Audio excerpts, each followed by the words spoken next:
इस सुबह के समय में मैं आपका फिर से स्वागत करती हूँ, धन्यवाद करती हूँ पिछली वीडियोज़ देखने के लिए।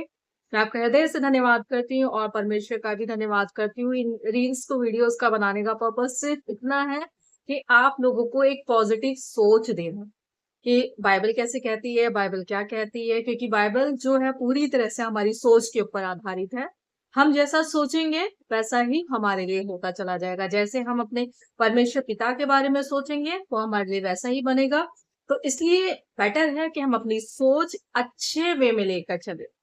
जैसे कि कल हमने बात की कि एक राजा का जीवन कैसा होता है, उसका उसका अधिकार का क्षेत्र कैसा होता है। तो सबसे पहले अगर हम बाइबल से देखें तो लूका 10:19 की तरफ हम चलेंगे, जहाँ पर लिखा हुआ है कि परमेश्वर ने हमें सांपों और बिच्छू को रौंदने का अधिकार दिया है और शत्रु की सारी सामर्थ पर अधिकार दिया है। तो इसका अर्थ यही है कि अब शैतान हमारे सामने डायरेक्ट तो नहीं आएगा, लेकिन हाँ, हमारे जीवन की जो भी समस्याएँ हैं, जहाँ हमें लगता है कि गड़बड़ है, तो उन चीज़ों में हमें कमांड करना सीखना पड़ेगा कि यीशु के नाम में जाए और परमेश्वर पिता का धन्यवाद देना पड़ेगा, क्योंकि बाइबल कहती है कि मसीह यीशु में सारी चीज़ें हमारे लिए पूरी हो चुकी हैं। तो उन चीज़ों को कमांड करो और थैंक्स करो कि परमेश्वर ने वो चीज़ें कर दी हैं। तो आप खुद ब खुद देखेंगे, धीरे-धीरे जब आप रोज़मर्रा के जीवन में ये चीज़ें प्रैक्टिस करते जाएँगे, तो ये आपकी आदत बन जाएगी। जिससे क्या होगी, आपके नेगेटिव थॉट्स च जाते जाएँगे, लेकिन जो एक अधिकार क्षेत्र होता है, जहाँ आपको रूल करना है, जहाँ आपको राज्य करना है, वहाँ पर आप